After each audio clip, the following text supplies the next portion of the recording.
पहले test series और अब वनडे सीरीज भी हार गए हैं। न्यूजीलैंड की टीम जो है वो हमारे घर में आके हमें ही हरा दे रहे हैं। यह बड़ा अजीब है, बहुत ज्यादा। वो इसलिए क्योंकि एक टाइम हमारा दबदबा हुआ करता था अपने घर में कम से कम, लेकिन अब वो वक्त लगता है कि निकल चुका है, वो जमाना लगता है कि चला गया है। अब देखिए ना, न्यूजीलैंड की वो टीम जिनमें इनके मेन खिलाड़ी भी नहीं थे, वो बच्चे आकर हमें हराकर चले गए, जिसमें हमारे सारे प्लेयर्स थे। शुभमन गिल की कप्तानी में टीम इंडिया को हार का सामना करना पड़ा है और कोच जो है हमारे वो है गौतम गंभीर।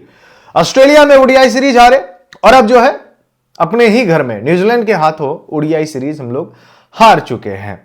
ये मेन आज की समरी है। हाँ, ये जो इंदौर वाला जो मुकाबला हुआ है इसको अलग अलग तरीके से भी आप ले सकते हैं। भारतीय टीम को 338 रन की जरूरत थी जीत के लिए।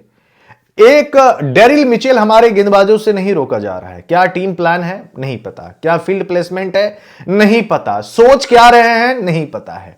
किस लिए खेल रहे हैं? नहीं पता है। शायद ये क्लूलेस कप्तानी, खराब सिलेक्शन, तमाम चीजों को जब आप देखेंगे, कुरेदेंगे तो आपको बहुत कुछ पता चलेगा। वो खिलाड़ी जो खेलना चाहिए था वो खिलाड़ी नहीं खेले, और खेल भी लेते तो कैसे आप जस्टिफाई करते? वो न्यूजीलैंड की टीम जिसमें उनके मेन बल्लेबाज भी नहीं है, मेन खिलाड़ी भी नहीं है, ना मैट हेनरी आए, ना केन विलियमसन आए, ना सचिन रविंद्र खेल रहे थे, बावजूद इसके वो आपको आपके ही घर में हारा कर गया है। ये बहुत बड़ी बात है। न्यूजीलैंड की टीम इससे पहले ओडीआई सीरीज कभी भी नहीं जीती थी भारत में, भारत के खिलाफ। वो रिकॉर्ड जो है वो टूट चुका है। अब वो रिकॉर्ड टूट चुका है। न्यूजीलैंड की टीम ने पहली बार ओडीआई सीरीज भारत में भारत को हराकर जीता है। ये बहुत बड़ी बात है। डेरिल मिचेल को रोकने का कोई भी प्लान टीम इंडिया के पास नहीं है। भाई साहब, पिछली 7 पारियों में 4 सेंचुरी वो बंदा लगा चुका है। 4 सेंचुरी। अब आप समझिए कि किस तरीके से डोमिनेट करता है इंडियन बॉलर को ये। ग्लेन फिलिप्स भी आज के मुकाबले में शतक लगाया है। 88 गेंदों पर 106 रन की पारी खेली है। तगड़ी इनिंग जिसको कहते हैं वो खेली है। और हमारे गेंदबाज, कोई जवाब नहीं है किसी के पास। न कुलदीप यादव, न मोहम्मद सिराज, कोई भी नहीं। हर्षित राणा विकेट ले रहे हैं, रन्स काफी ज्यादा दे रहे हैं। हां, बाद में हर्षित राणा ने 50 लगाकर शायद उसको कम कर दिया हो, लेकिन मैच के नतीजे पर कोई असर नहीं पड़ा उसका, क्योंकि ना इतने रन्स बनते। अगर बन भी गए तो अगर हमारे बल्लेबाज टॉप ऑर्डर के शुभमन गिल, रोहित शर्मा, विराट कोहली ने तो रन बनाया, आखिर तक वो टिके रहे। शायद कोई और साथ दे देता तो मैच जीत गए हुए रहते, लेकिन ऐसा नहीं हुआ। मिडिल ऑर्डर में ना हमारे केएल राहुल चले, ना श्रेयस अय्यर चले। श्रेयस अय्यर का ये जो सीरीज है बहुत ज्यादा खराब रहा है। अपने लेवल पर वो नहीं खेले। डिसअपॉइंटिंग परफॉर्मेंस रहा है, डिसअपॉइंटिंग परफॉर्मेंस, और इसी वजह से टीम इंडिया को हार का सामना करना पड़ा है। आज मिडिल ऑर्डर में एक भी बैट्समैन चला हुआ होता तो शायद ये मुकाबला हम लोग जीत गए रहते।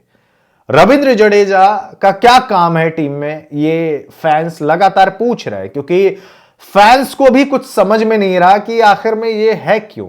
अगर है तो इनका काम क्या है, और काम अगर ये है तो ठीक से कर क्यों नहीं पा रहे हैं।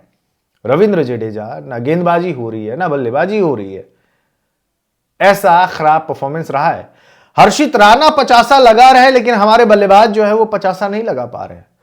विराट कोहली ने पूरी कोशिश की, 124 रन की उन्होंने पारी खेली, अपने वनडे करियर का 54th ओडीआई 100 लगाया, और ओवरऑल इंटरनेशनल में 85th सेंचुरी ये विराट कोहली की, यानी कि किंग कोहली की थी। लेकिन विराट कोहली अकेले टिके रहे, कोई और बल्लेबाज ने उनका साथ नहीं दिया, और आखिरकार में मारने की कोशिश में गए, छक्के मारने की कोशिश में कैच थमा बैठे, और टीम इंडिया 41 रन से, 41 रन से ये मुकाबला हम लोग हार गए हैं। तो न्यूजीलैंड की टीम पहली बार ओडीआई सीरीज जीती भारत में, भारत को हराकर। डेरिल मिचेल को प्लेयर ऑफ द सीरीज का अवार्ड मिला है, जिसने 350 से ज्यादा रन इस सीरीज में कूटे। आई थिंक 352 रन कुछ समथिंग उन्होंने बनाया। तो ये रहा है बेसिकली इस पूरे सीरीज का हाल, जिसमें हमारे गेंदबाज, हमारे बल्लेबाज कभी इसने बढ़िया परफॉर्मेंस दिया तो कभी इसने घटिया परफॉर्मेंस दिया, लेकिन सबने साथ मिलकर अगर दिया होता अच्छा परफॉर्मेंस तो शायद आज हम बैठकर ये बोल रहे होते कि टीम इंडिया ने कमाल खेला है और आज हम लोग सीरीज अपने नाम कर लिया है। 2-1 से न्यूजीलैंड की टीम जीत गई है। अब आप मुझे बताइए इस सीरीज के हार के जिम्मेदार कौन है? धन्यवाद।